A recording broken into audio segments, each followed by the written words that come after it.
Comme je vous le disais la semaine dernière, Maude semble avoir quelques difficultés avec sa fille, laquelle a pris à sa demande il y a 4 ans la direction de ses affaires et notamment du camping international avec piscine, etc. qu'elle a créé il y a 20 ans près de Narbonne-Plage. Mais rassurez-vous, je ne vais pas feuilletonner sur des querelles de famille, ni celle de Maude, ni celle de Jules, avec qui Maude est très copine. Leurs filles se connaissent et semblent partager des doléances communes à propos de notre génération. Vous allez me dire, c'est bien banal. Il y a en effet une animosité rampante chez les gens de 40 ans à l'égard des sexas et septuagénaires, accusés de prendre la vie du bon côté malgré les maux de leur âge, accusés aussi d'avoir mené une existence trop douce alors que selon leur vocabulaire, la jeunesse galère. Et c'est moi, qui n'ai pas d'enfant, que l'on prend souvent, et encore cette semaine, à témoin de ce phénomène pour que j'explique en sociologue, en observateur neutre, ce qui se passe dans la société depuis le Covid. On m'a dit, Maude m'a dit l'autre jour, que pour des raisons étranges, sa fille m'aime bien.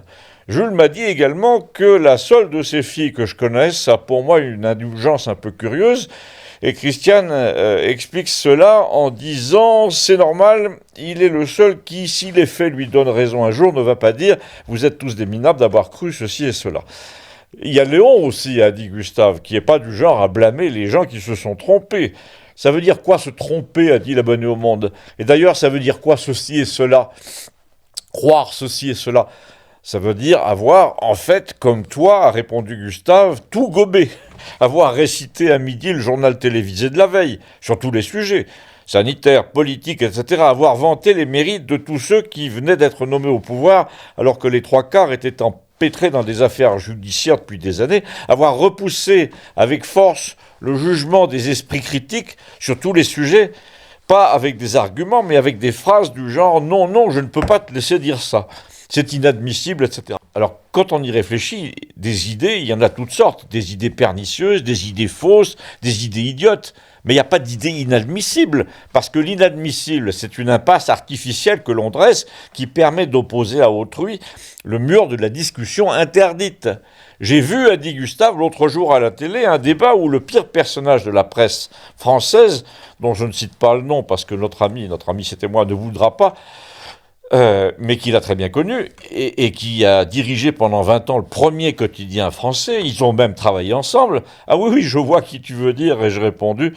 Je l'ai vu, ce type, sur un plateau, là, récemment, intimidé avec une sorte de fureur contenue, un jeune homme qui disait ça peut se discuter. Et l'autre lui répondait non, non, désolé, ça ne se discute pas, reconnaissez que vous êtes allé trop loin, et excusez-vous.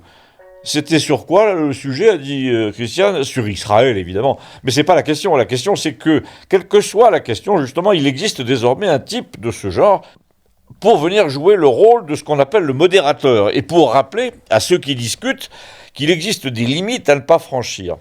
C'est normal, a dit l'abonné au Monde. Non, non, non, c'est pas normal de faire comme ce type-là, qui est invité partout, ancien directeur de journal, qui se comporte encore partout comme un véritable rédacteur en chef de la pensée d'autrui. Il dit ça, on publie pas, on envoie au panier. Et en fonction de quoi, a dit Gustave, c'est notre ami écrivain, là, qui me l'a expliqué l'autre jour. Il faut dire qu'il a subi ce mec pendant 10 ans, lui, et ses règles non écrites, qu'il était seul à connaître. Des règles qui stipulent ce qu'il est loisible de dire ou non dans la société française, quel que soit le sujet. Et c'est pourquoi ce type-là a eu parfois 3 émissions de télévision de front, à la fois, en parallèle.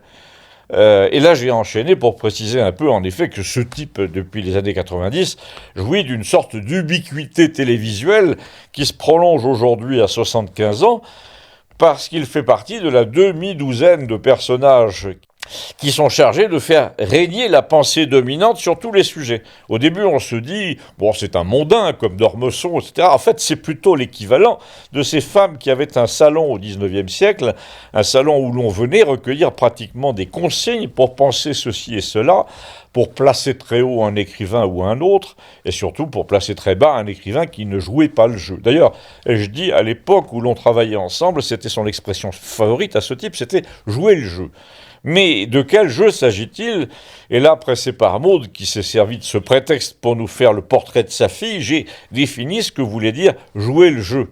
Mais je crains que pour la définition du fameux jeu, vous ne deviez aller ailleurs grâce aux 3 liens ci-dessous, car le système ne saurait en aucun cas tolérer le portrait de ceux qui infestent, qui régulent, qui contrôlent la vie sociale depuis 40 ans et qu'on appelle les normies. Les gens qui, comme l'abonné au Monde, passent leur temps à rappeler les règles sans les mettre en doute jamais, sans dire d'où elles viennent et à qui elles sont utiles, et des gens en plus qui les font appliquer souvent sans forcément les suivre. À tout de suite, merci.